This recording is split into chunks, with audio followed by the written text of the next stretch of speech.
नाजरीन, प्रोग्राम है गुफ्तगू और मैं हूं आपका मेज़बान मुस्तफ़ा कमाल पाशा।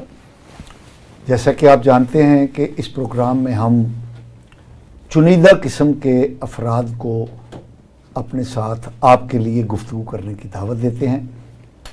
ऐसे ही एक बड़ी उम्र के नौजवान हमारे साथ गुफ्तगू के लिए शरीक हैं। आप ज़माना तालिब इल्मी में तालिब इल्म लीडर भी रहे हैं, जमात इस्लामी की बहुत सारी ज़िम्मेदारियां अदा करते रहे हैं और कर रहे हैं, और आजकल उनकी एक अहम ज़िम्मेदारी जो है वो अदारा मुआरफ़े इस्लामी है, वहाँ पर भी अपनी ज़िम्मेदारियां निभाते हैं। जनाब मोहम्मद अनवर गुंदल साहब हमारे साथ आज शरीक गुफ्तगू हैं। जनाब आपका बहुत बहुत शुक्रिया गुंदल साहब, आप तशरीफ़ लाए। जमात इस्लामी के बारे में बहुत सारी बातें होती रहती हैं, मुस्बत भी मनफी भी, और हम जो अपने ज़माना तालिब इल्मी से जो जमात इस्लामी को जानते हैं वो फलाही इल्मी दावती प्रोग्राम थे, और ज़ाहिर है ये सियासत का हिस्सा हैं, होते हैं और होना चाहिए। लेकिन अब ऐसा महसूस होता है कि जमात इस्लामी का ज़्यादा जो ज़ोर है वो सियासत और सियासी कामयाबियां हासिल करने पर मरकूज़ है। बहरहाल हमारा आज का गुफ्तगू का मौजू ये नहीं है। हमें आप ये बताइए कि अदारा मुआरफ़े इस्लामी क्या है, ये क्या करता है, और इसकी आज के मुआशरे में नौजवानों की ज़हनी तरबियत में क्या मकाम है इस इदारे का। बिस्मिल्लाहिर्रहमानिर्रहीम। रब्बि इश्रह ली सदरी व यस्सिर ली अमरी वहलुल उक़दतम मिन लिसानी यफ़क़हू क़ौली। मोहतरम मुस्तफ़ा कमाल पाशा साहब, आप ज़माना तालिब इल्मी से जमात इस्लामी को जानते हैं, और जो आपने ये बात कही है कि आजकल जमात इस्लामी का सियासत पे ज़्यादा दौर है, तो मेरा वजूद ही इस बात की गवाही दे रहा है कि ऐसा नहीं है। मैं इदारा मुआरफ़े इस्लामी से मुतल्लिक़ हूँ, जो जमात इस्लामी का एक इल्मी और तहकीकी एक रिसर्च का इदारा है, जिसमें के हालात हाज़रा और हाज़रा जो मसाइल हैं इस दौर के, उनका इस्लाम की रोशनी में हल पेश किया जाता है और उसके लिए लिटरेचर तैयार किया जाता है। थोड़ा सा बैकग्राउंड बता दीजिए इसका क्या। मैं अर्ज़ करता हूँ कि इदारा मुआरफ़े इस्लामी जो है ये सैयद अबुल आला मौदूदी रहमा ने, जो जमात इस्लामी के बानी थे, उन्होंने इस 1963 ईस्वी में इसे कराची में कायम किया था।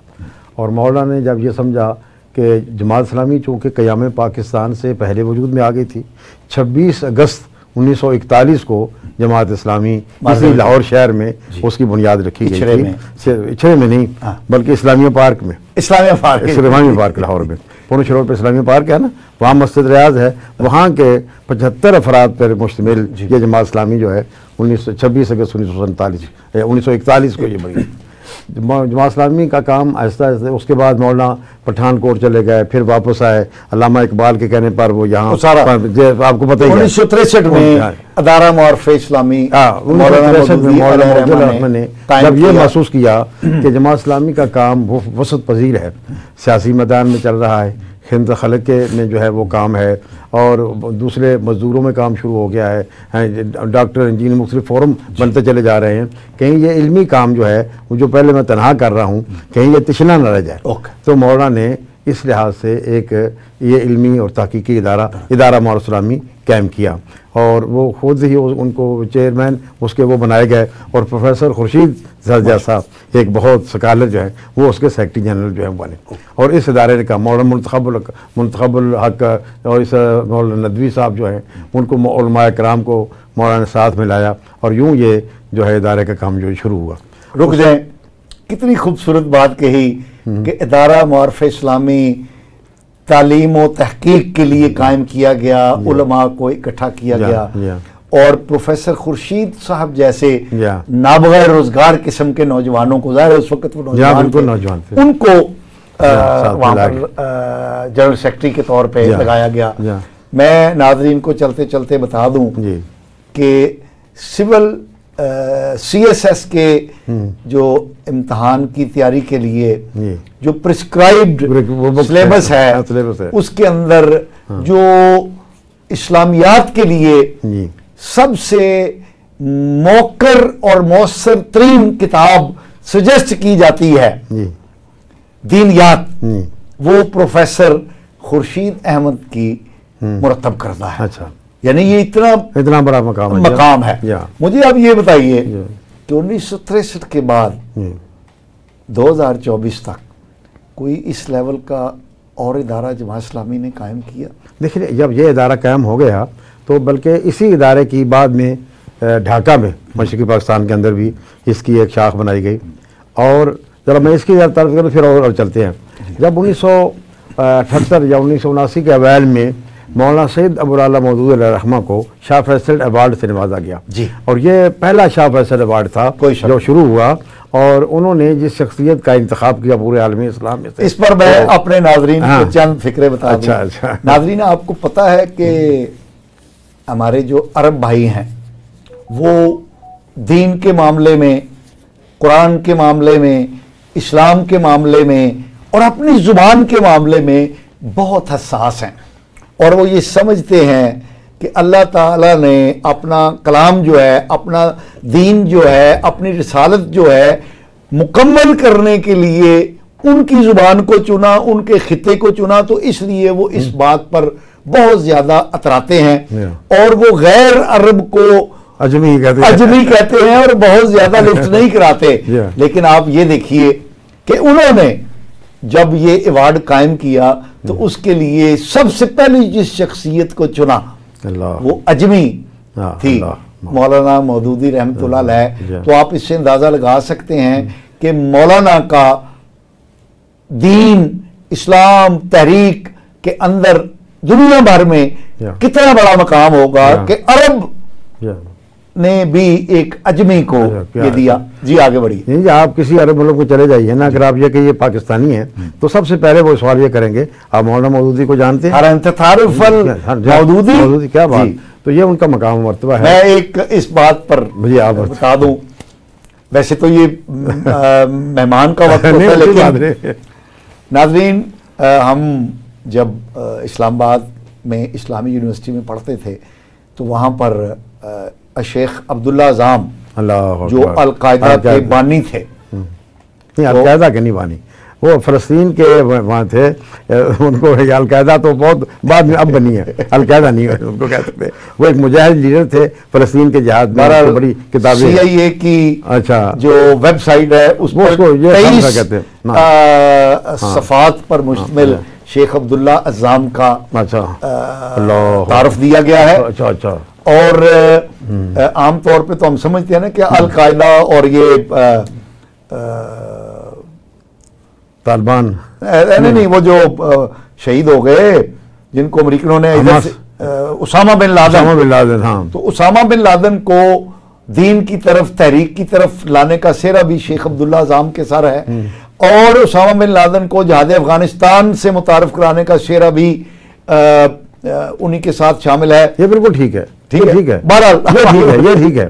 हमने किताबें उनकी छाया की हुई हैं, मैदान पुकारते हैं जी, जिहाद के आदाब व हकाम, ये शेख अब्दुल्ला अज़ाम की किताबें हैं जी, बहुत बड़े। वो तो मैंने तो उनसे 2 साल पढ़ा है।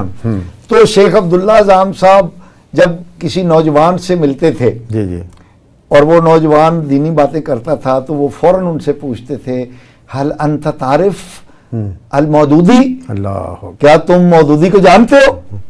तो ये उनके नजदीक एक मयार था किसी भी नौजवान के दीन के साथ ताल्लुक का कि अगर वो मौलाना मौदूदी को जानता है तो इसका मतलब है कि ये दीनदार।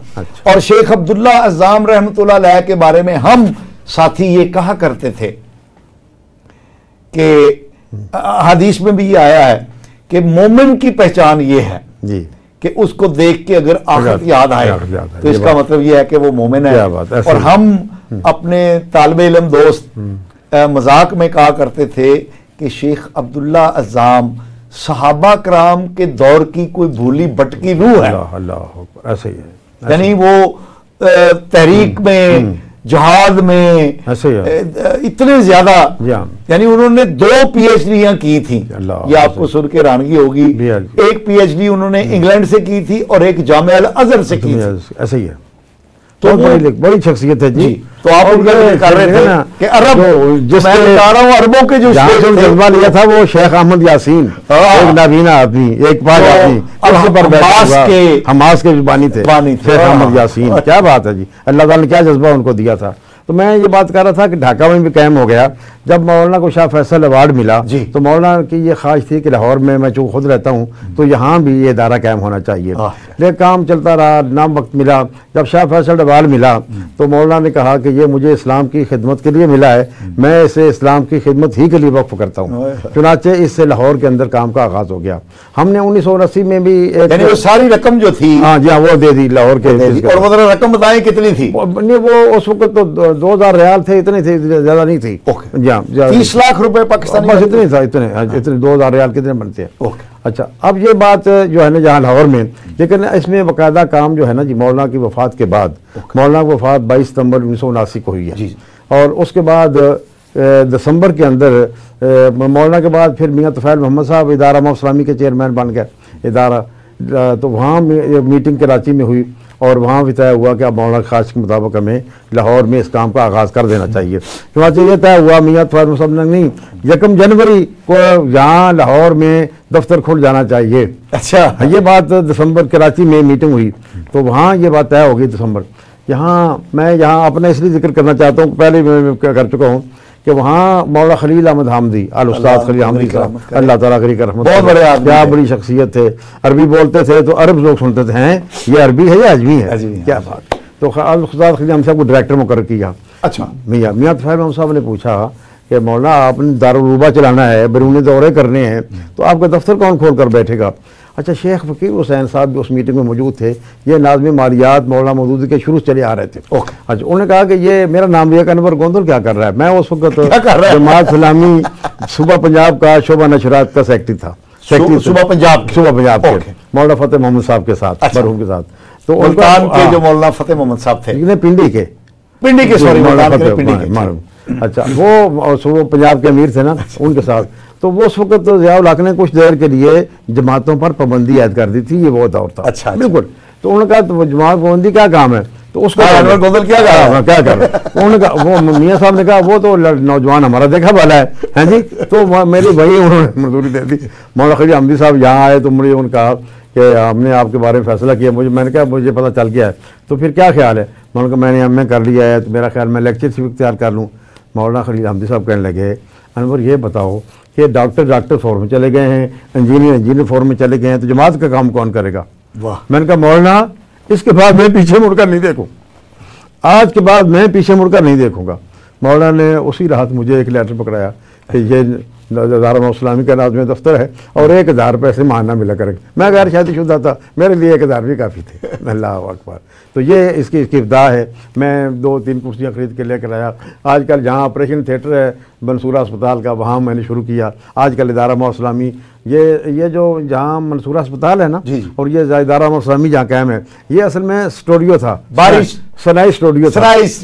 मैं पूछने वाला था, सनाई स्टूडियो था। ये कैसे अरब कुछ एक तरफ एक ऐसा काम, दूसरा काम, तो ये तय हुआ कि इसे खरीद लेना चाहिए। फिर कुछ लोगों ने मुखैर मदद की, उनका ये खरीद कर, तो काम अब भी प्रोडक्शन का वहाँ होता था। अच्छा। अब भी हम उनकी जो लेबॉर्ट्री थी ना, वो प्रोडक्शन वो जो प्रोडक्शन उनकी लेबॉर्ट्री थी ना, वो हमारा इदारा मौत इस्लामी बन गया है। अच्छा। अब भी प्रोडक्शन होती है, लेकिन वो और किस्म की प्रोडक्शन थी, ये और किस्म की प्रोडक्शन। साहब एक बात बताइए, इस बारे में तो कोई शक नहीं है कि मौलाना मौदूदी अलैहिर्रहमा के लिटरेचर ने नौजवानों को एक तो किताब से जी हर्फ और लफ्ज़ के साथ जोड़ा, और इसी वसातत से जी किताब के वसातत से ही वो दीन के साथ जुड़े जी, और नौजवानों की एक पूरी नस्ल को मौलाना मौदूदी के लिटरेचर ने मुतासिर किया। लेकिन अब हम देखते हैं कि जो पढ़ने का रुझान है किताब के साथ ताल्लुक़ का रुझान है वो तकरीबन फनापजीर है। आप क्योंकि एक ऐसे ही बहुत बड़े इदारे को लेकर चल रहे हैं जिसका ताल्लुक़ लिटरेचर के साथ है, नज़रिए के साथ है, अफकार के साथ है, तहजीब के साथ है। आप ये बताइए कि आपसे मुराद जब मैं लेता हूँ तो इदारा और जमात इस्लामी है, उन्होंने नई नस्ल को पढ़ने के साथ, पढ़ाई के साथ, किताब के साथ, छपे हुए लफ्ज़ के साथ वाबस्ता करने में कोताही नहीं बरती। नहीं, ऐसा नहीं है, क्योंकि आज वो नस्ल जो है साहिब किताब इसके साथ जुड़ गई है। मौलाना मौदूदी ने साहिब किताब को किताब खां बनाया, ठीक है, ये उनका किताब था जी। अच्छा, अब किताब खां जब हुआ तो अब मामला ये है कि ज़माने के साथ साथ जो यूँ तरक्की होती है, जो भी चीज़ नहीं आती है उनको अडाप्ट करना चाहिए। जी बिल्कुल, बात समझे ना जी। इसलिए उसमें कोई हर्ज नहीं है। अब अगर ये मोबाइल का ज़माना आ गया है, डिजिटल ज़माना आ गया है, तो हमें उसके ज़राए की तरफ जाना चाहिए और हम ऐसा ऐसा अपनी किताबें जो हैं वेबसाइट पर और उस पर अच्छा नहीं, मेरा और अच्छा हाँ, टेक्नोलॉजी टेक्निकली तो आप उधर आ रहे हैं, जमात इस्लामी उसके साथ शामिल है, इसमें कोई शक नहीं है, ठीक है। लेकिन मौज़ूआत के एतबार से जी वो जो कशिश होनी चाहिए जी, मसलन मैं आपको चंद बातें बताता हूँ। इस वक्त सबसे बड़ा मसला जो आलम इस्लाम जिस पर है वो है हमास बमुकाबला इसराइल। 7 अक्टूबर से ये जंग नहीं है, ये नहीं ये नस्ल कुशी है, नस्ल कुशी है, ठीक है। उस वाले से हम देखते हैं कि सबसे बड़े मुजाहरे अमेरिका में हो रहे हैं, यूनिवर्सिटियों में हो रहे हैं, नौजवान कर रहे हैं, फ्रांस में हो रहे हैं जो मगरबी तहजीब की यानी बुनियाद करार पाता है, जर्मनी में हो रहे हैं, बरतानिया में हो रहे हैं, पाकिस्तान में नहीं हो रहे। तो इसका मतलब ये है कि हम मौजूआती एतबार से ज़हनी तश्कील नहीं कर रहे। ये बात ठीक है, इसमें कमी है, लेकिन जमात इस्लामी के अपने प्लेटफार्म से तो इसमें कोई कसर नहीं छोड़ी गई।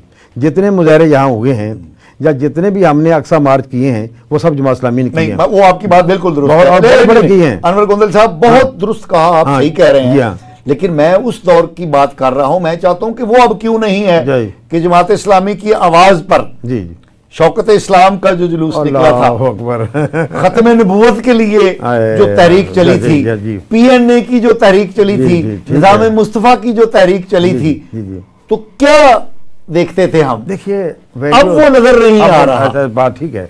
देखिए उसकी वजह ये है कि ज़हन साजी नहीं की जा सकी। ज़हन साजी में ये किरदार जो है वो दज्जाल आज का ले गया, वो कुछ और लोग ले गए, मैं उनका नाम नहीं यहाँ पर लेना चाहता क्योंकि हम बड़ी पाकीज़ा गुफ्तगू कर रहे हैं। तो नौजवानों को की ज़हन साजी वो कर गया इसके जरिए। तो इसका मतलब ये है कि जमात इस्लामी इस महाज पर नाकाम है। नाकाम तो नहीं कह सकते, लेकिन देखें जमात इस्लामी के पास जितने ज़राए जितने वसाइल हैं जी, तो वो तो हम इस्तेमाल करते हैं।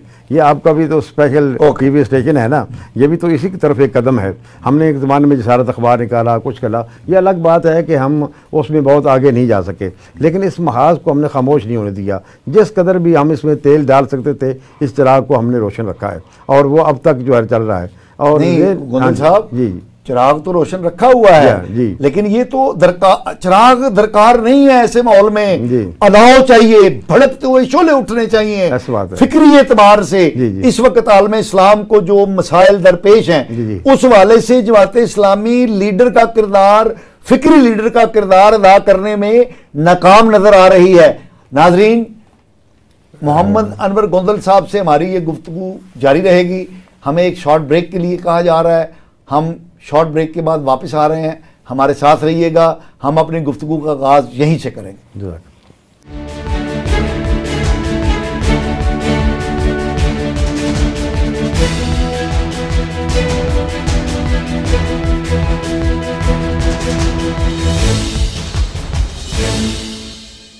नाज़रीन वेलकम बैक। नाज़रीन, हमारे साथ आज शरीके गुफ्तगू हैं जमात इस्लामी के रहनुमा और अदारा मारुफ इस्लामी से ताल्लुक़ रखने वाले, उसके नाज़मीन में शुमार होते हैं जनाब मोहम्मद अनवर गोंदल साहब। उनसे गुफ्तगू हमारी हो रही थी, तो बात हो रही थी कि जमात इस्लामी ज़हनी तश्कील में, अफराद की जहन साजी में वो मकाम हासिल नहीं कर पाई जो कि उससे वाबस्ता था। यानी एक दौर ये था कि कोई भी पाकिस्तान की हो, पाकिस्तानी कौम की बात हो या आलम इस्लाम की बात हो, तो जमात इस्लामी जो है फ़िक्री नौजवानों की ज़हनी तश्कील में फ्रंट लाइन पे हमें नज़र आती थी। तो अब इस वक्त जो आलम इस्लाम का एक बहुत बड़ा मसला है, 7 अक्टूबर 2023 से फ़लस्तीनियों की जो नस्ल कुशी की कर रही है सहूनी हुकूमत इसराइल की, रियासत इसराइल, उस पर नौजवानों की ज़हन साजी करने में जमात इस्लामी बिल्कुल हमें नाकाम नज़र आती है। और दूसरी तरफ हम अगर पाकिस्तान के मसाइल में आएँ तो उसमें भी जो ज़हनी, फ़िक्री और अमली इफ्तराक और इंतशार पाया जाता है, उसमें भी जमात इस्लामी क़यादत कहीं करती हुई हमें नज़र नहीं आती है।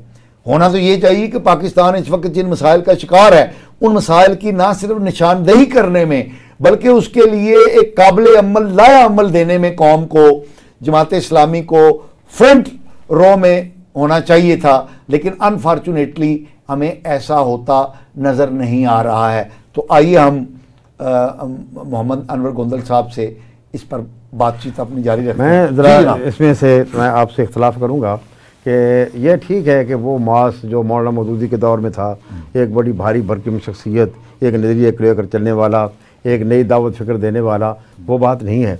लेकिन ऐसा नहीं है। आजकल यूनिवर्सिटियों के अंदर, कॉलेजों के अंदर ये अब जमात इस्लामी तन्हा है। उसके जो जितने ज़राए अबलाग हैं यहाँ के, वो प्रिंट मीडिया हो, वो इलेक्ट्रॉनिक मीडिया हो, वो सब दूसरी तरफ लेकर जा रहे हैं। वो सब सेकुलर हैं, वो सब शैतानी जो चालें चल रहे हैं। एक जमात इस्लामी तन्हा है। दूसरी बात ये हुई कि जमात इस्लामी की चूँकि सियासी लिहाज से पोजीशन कमज़ोर है, इसलिए वो नज़र नहीं आती। लेकिन ऐसा नहीं है। हमारा एक फ़र्द, मैं एक बात कर, हमारा एक फ़र्द था, अभी कल की बात है, सेनेट के अंदर मुश्ताक अहमद खान, उसने एक फ़र्द ने सारी सेनेट एक तरफ और एक मुश्ताक खान की कारकर्दगी एक तरफ है। क्या उसने अपना रोल अदा नहीं किया? वो चाहे एक फ़र्द था, उसने अपना रोल अदा किया है। उसने ज़हन साजी नहीं सिर्फ की, उसने अपनी जनाब ये जेंडर का मसला आया, दूसरा मसला आया, उसने आगे बढ़कर जो है वो सारा कुछ कदम उठाया। बहुत खूबसूरत आपने मैं एक और जमात इस्लामी कल भी अकेली थी। जी, जमात इस्लामी के पास कल भी वाफर वसाइल नहीं थे।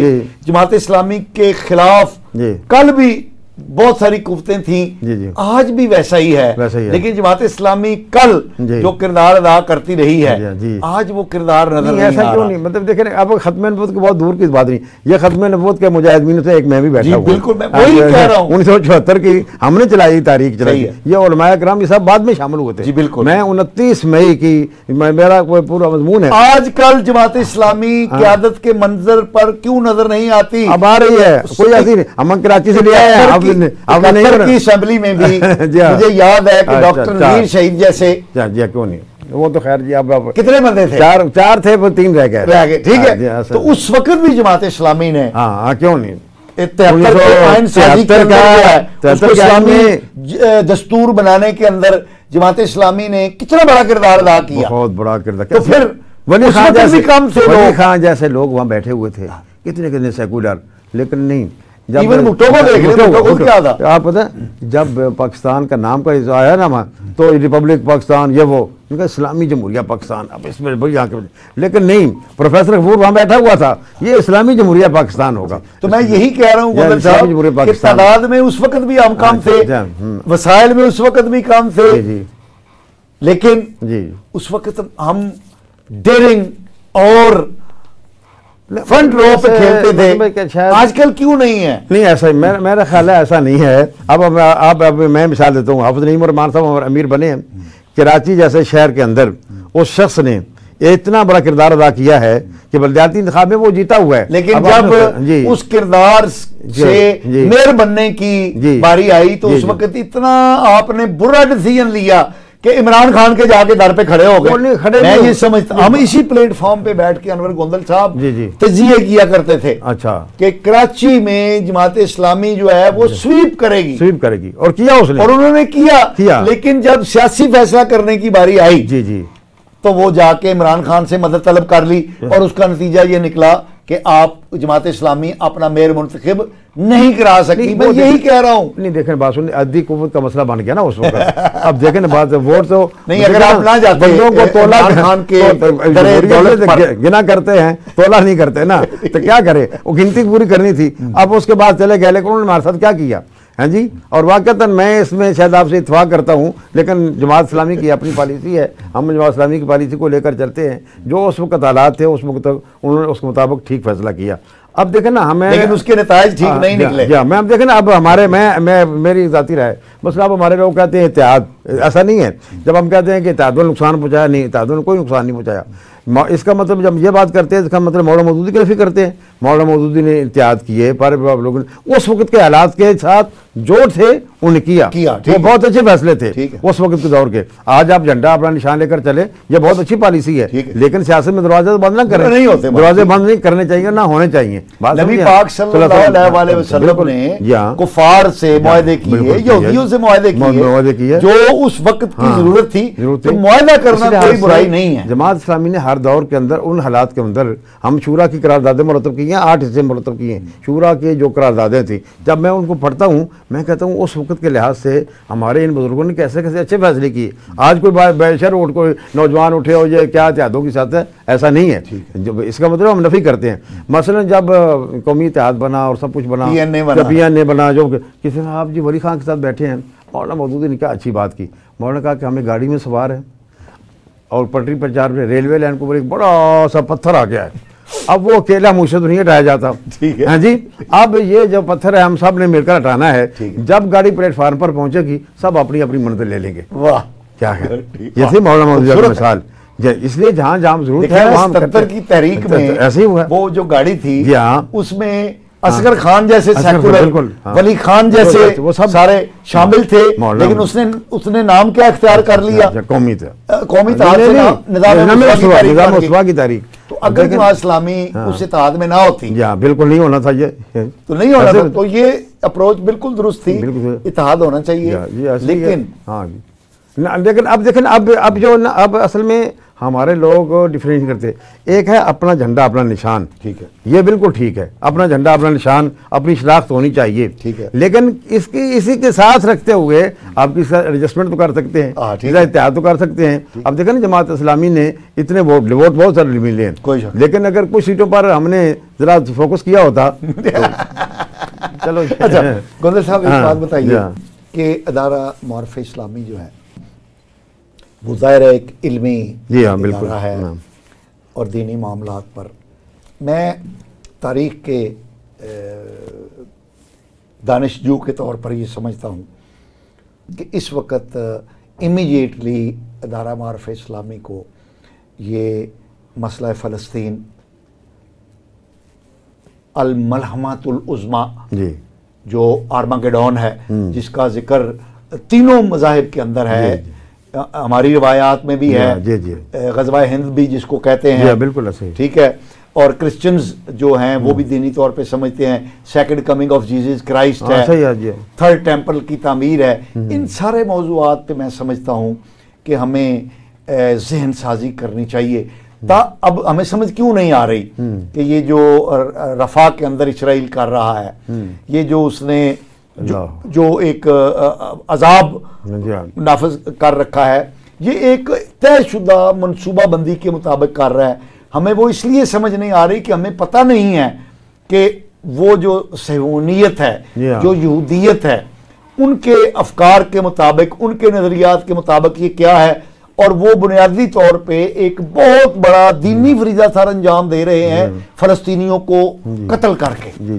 तो मैं ये समझता हूँ कि अदारा मारिफ इस्लामी को वो जो उनकी पॉलिसियाँ हैं वो दीनी और इल्मी और वो चीज़ें लिटरेचर तैयार करने की वो अपनी जगह पर मौजूद रखें, लेकिन फौरी तौर पर वो एक ऐसी किताब मुरतब करें जिसके अंदर जिसको मतलब मिशनरी तौर पर फैला दिया जाए, यानी तहरीर की सूरत में भी, PDF की फॉर्म में भी, उस पर टेलीविजन के प्रोग्राम भी हों, उस पर यूट्यूबर्स को भी इनवाइट करके हम एक पूरी तहरीक बर्पा कर दें, इल्मी तहरीक, कि लोगों को पता चल जाए, मुसलमानों को, कि ये क्या हो रहा है और आने वाले दिनों के अंदर क्या होने वाला है। देखिए बात आप नहीं समझते कि ये इल्मी लिहाज से ये आज जो आप दे रही हैं, हम जो काम कर रहे हैं इसको और ज़्यादा करना चाहिए, एक्सपीराइट करना चाहिए। लेकिन असल बात ये है ना, ये इल्मी से ज़्यादा असल में अब इस वक्त अस्करी ज़रूरत है। किसी वक्त वो नादां गिर के सजदे में जब वक्त क़याम आया, अब वक्त क़याम है, अब वो जो पड़ा हुआ है ना उसको बरूए कार लाएँ, मज़ीद पढ़ने की बजाय। अब जो आपके पास असली क़ुव्वत है उसको दिखाएँ। हाँ जी, ये हम एटम बम, ये लाखों की फ़ौज, ये हमारे माया सोना, ये सारी चीज़ें, अरबों की दौलत, ये किस काम आएगी। एक दफ़ा तो इनको आंखें दिखाते, इनकी ज़रूरत भी नहीं थी कुछ करते, लेकिन हम सब खामोश हैं। इसमें हम सब मुजरम हैं, इसमें हमारा ज़मीर हमें मुलाज़म कर रहा है। उनके वो बच्चे हर रोज़, माएँ अपने बच्चों को लाशें उठा उठा कर थक गए, उनके आंसू खुश्क हो गए हैं। हैं जी, वो लोग तो क्या लोग हैं, उनके सामने तो जन्नत है। वो कहते हैं, हम रोज़े थे ना, वो कहते हैं ना रोज़े, आप भी रोज़े रखते हैं, हम भी रोज़े रखते हैं, पता नहीं किसके साथ रखते हैं, लेकिन हम रोज़ा यहाँ रखते हैं और हम अफराद जन्नत में जाकर करेंगे। हम अफराद जन्नत में जाकर करेंगे। तो ये उनकी हालत है। फ़लस्तीनी जी उम्मत मुसलमान का फर्ज़ किफ़ाया अदा कर रहे हैं, कुर्बानी देकर, खून देकर, शहादतें वसूल करके, जो मुजरमाना गफलत 1 अरब 44 करोड़ मुसलमान कर रहे हैं, 62 रियासतें ये जो मुजरमाना फेल कर रही हैं, उसका ये फर्ज अदा कर रहे हैं। अल्लाह करे उनको हिम्मत दे और जरूरत दे। हकीकत यह है कि हम लोग मुजरमाना का बड़ी गफलत है, हम लोगों ने आंखें बंद की हुई हैं। मैं उस माँ को क्या, इस्माइल हानिया की उस बेवा को, जो उसके बेटे तीनों पोटे में कहते बेटे मुझे ना कुछ कहो, मैं जन्नत की माँ, मैं जन्नत की माँ हूँ, मैं जन्नत की माँ हूँ। क्या बात है उन लोगों का हौसला, अल्लाह ताला उनको हौसला दे। वो तो रोज़ाना लाशें उठाते हैं। हमारा कश्मीर है, इसको भी हम लोग बुलाए, इसका सौदा हमने कर दिया, इसको तो हमने बुला दिया, वो तो मिलने वाला नहीं लगता। कैसा बात है, वो मुज़ाकरात से, करारदादों से मिलने वाला, करारदादों से मिलने वाला नहीं है। अनवर गोदल साहब, हम क्योंकि प्रोग्राम के इख्तिताम की तरफ जा रहे हैं, आप बताइए कि पाकिस्तान में जो कुछ हो रहा है ये किधर जाता हुआ देख रहे हैं आप? आम आदमी की मईशत तो फिनिश। और मैं पढ़ रहा था कि जो नया डॉक्यूमेंट जिस पर डिस्कशन होनी है IMF के साथ, उन्होंने कह दिया जनाब बिजली और गैस की कीमतें फौरी तौर पे तय होंगी, जो ट्यूबवेल पे सब्सिडी है वो खत्म, इंडस्ट्री को जो आप कम कीमत पर बिजली और गैस दे रहे हैं वो खत्म। तो ये सब कुछ अगर हो गया और हो जाना है तो हम कहाँ खड़े होंगे? अवाम का तो उलिया बिगड़ चुका है, अवाम की मईशत तो डिफॉल्ट कर चुकी है, तबाह बर्बाद हो चुकी है। आपको आने वाले दिनों में क्या नज़र आ रहा है? मुझे ये नज़र आ रहा है कि ये बड़े अजीबोगरीब हालात हैं, लेकिन अल्लाह ताला ने हमें जो नेमतें दी है ना, हम उसको संभाल भी नहीं पा रहे, हम ना उसका शुक्राना अदा करते हैं। मैं फौरी तौर पर बताता हूँ, क्या इस मुल्क के अंदर खेतों ने गंदम पैदा नहीं की? अल्लाह ने वाफर गंदम दी, लेकिन हमारे इन लोगों ने जब आपकी फसल पक रही थी बाहर से गंदम मंगवा कर, बाहर पड़ी हुई है, संभाल नहीं रहे, ये लोग करेंगे। इनकी ये पॉलिसियाँ, मैं आपको एक और बात बताता हूँ, मसलन ये जनूबी पंजाब था ना, ये कपास जो फेस होना आप कहते थे, सबसे बड़ी आपकी एक्सपोर्ट वो थी ना। आपके इन मिल वालों ने वहाँ गन्ने की मिलें लगाकर गन्ने की बार कर छोड़ती, कपास की फसल अब ख़त्म हो गई है, वो जो हम एक्सपोर्ट करते थे अब बाहर से मंगवानी पड़ती है। ये हमारी अपनी पॉलिसियाँ हैं जो हमको लेकर बैठी हुई हैं। और आपको गोंदल साहब, आपकी बात को बढ़ावा देते हुए, पाकिस्तान की जो कपास है आलमी मंडी के अंदर जो दुनिया की 3 बेहतरीन कपासें हैं उनमें से थी, यानी उनका जो रेशा है बेहतरीन, उस वाले से दुनिया की 3 बेहतरीन रेशों में शुमार होती थी। ऐसा ही है। अब हमारे हुक्मरानों ने ये बात की। दूसरी बात सुने कि ये लोग अगर ये अपना काम करें, अपनी याशियाँ छोड़ें, ये जर्नैलों की तनख्वाहें, जनरल पेंशनें, एक जस्टिस जो है वो उसके रिटायर, कितने नौकर चाकर उसकी पेंशनें, ये सारी चीज़ें, फिर इनके पेट्रोल, इनकी सारी चीज़ें, ये मराहत ख़त्म करें तो ये ना कर्जे की ज़रूरत पड़ती है ना कुछ पड़ती है, हम तो कुछ कर ही नहीं रहे। इसलिए हम अपनी अयाशियाँ ख़त्म करने के लिए तैयार नहीं हैं और अवाम का खून चूस रहे हैं और उन पर बोझ डालें और बोझ डालें, पता नहीं क्या होगा। अल्लाह ताला आने वाले दोनों से हमें बचाए। हमें तो एक बड़ा भयानक नक्शा नज़र आता है, लेकिन उस अल्लाह की उम्मीद पर कायम है कि जिसने पाकिस्तान दिया था इसको शायद बचाएगा भी वही, इसलिए कि मारने वाले से बचाने वाला ज़्यादा ताकतवर है। अच्छा, आखिरी आपसे सवाल, जमात इस्लामी की जो नई क़यादत आई है हाफिज़ नईमुर रहमान साहब की शक्ल में, इन्होंने जमात इस्लामी की इमारत संभालने से पहले कराची में जो तने मुर्दा था, जमात इस्लामी वहाँ पर मुर्दा ही हो चुकी थी ना, उसके अंदर ना सिर्फ जान डाली है बल्कि उसको एक पहलवान के तौर पर खड़ा कर दिया है। इससे हाफिज नईमुर रहमान साहब ने अपनी तंजीमी सलाहियत, अपनी कायदाना सलाहियत, और क्योंकि ये सब कुछ उन्होंने जमात इस्लामी के प्लेटफॉर्म से और फ़र्द वाहिद के तौर पे किया, तो उससे ज़ाहिर होता है कि वो फ़िक्री एतबार से भी यानी अपना सिक्का जमा चुके हैं जमात इस्लामी के अमीर बनने से पहले। और मैं क्योंकि पब्लिक को डील करता हूँ सहाफ़ी के तौर पे, तो मैंने ये देखा है कि जो आम लोग हैं उनकी भी बड़ी उम्मीदें जो हैं, जो एक पिसा हुआ तबका है, उनकी भी बहुत सारी उम्मीदें हाफिज नईमुर रहमान साहब की वसातत से जमात इस्लामी से जुड़नी शुरू हो गई हैं। तो वो जो एक जमात इस्लामी पर एक इल्ज़ाम लगाया जाता था कि जमात इस्लामी बड़ी एक टाइट कंपार्टमेंटलाइजेशन वाली जमात है और अवामी स्टाइल नहीं है, बला बला बला, तो वो हाफिज नईमुर रहमान साहब की सूरत में एक खुलेपन का जो एहसास है वो आम लोगों में भी मुझे आता हुआ नजर आ रहा है। और उम्मीदें लगा कर बैठे हैं लोग, ठीक है, उम्मीदें लगा के बैठे हैं कि यार जमात इस्लामी कुछ करेगी, हाफिज नईमुर रहमान साहब आ गए हैं। तो आप क्योंकि ज़ाहिर शूरा में भी हैं, तो आप ये बताइए कि क्या लाया अमल आप ऐसा इख्तियार करने जा रही है जमात इस्लामी जिसके नतीजे में जमात इस्लामी को एक अवामी पजीराई मिले? अल्लाह देखिए, हर के आमद मारते नौ साख्त होता है, और एक और लफ्ज़ भी है कि हर के कान नमक रफ्त नमक शुद्ध। ऐसा ना हो कि नईम साहब नमक के कान, ऐसा ना हो। उसी का अल्लाह ताला ने जो उनको जुर्रत दी है, जो हिम्मत दी है, जो उनका विजन है, जिस तरह उन्होंने आगे बढ़कर अपना एक कदम उठाया है, हाँ जी, ये मैना उसकी है जो आगे बढ़कर हाथ में उठा ले। ऐसा नहीं है पीछे पीछे नहीं रहना, वो उसने हर कदम अग्रेसिव उठाया। कराची से उन्होंने ये अपना सिक्का जमाया है, वो शहर जो पूरा पाकिस्तान है ना, कराची से पूरा पाकिस्तान है ना, वहां से उसने उठाया और वहां से वो आया हुआ है।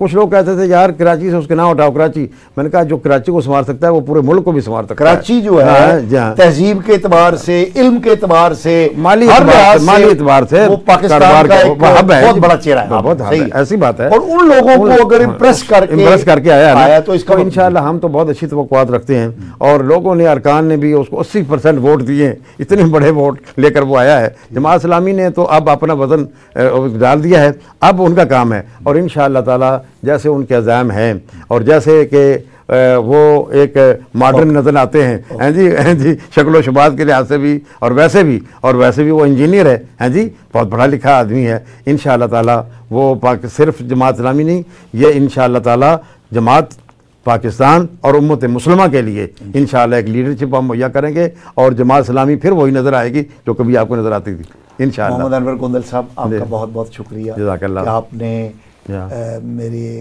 तलख और तुरश जवाब दिया। नाज़रीन, आपने मोहम्मद अनवर गोंदल साहब की गुफ्तगू सुनी, आपने अपने फीडबैक से हमें आगाह करना है। अगले प्रोग्राम तक के लिए अपने मेज़बान मुस्तफ़ा कमाल पाशा को इजाज़त दीजिए। अल्लाह ने के बाद।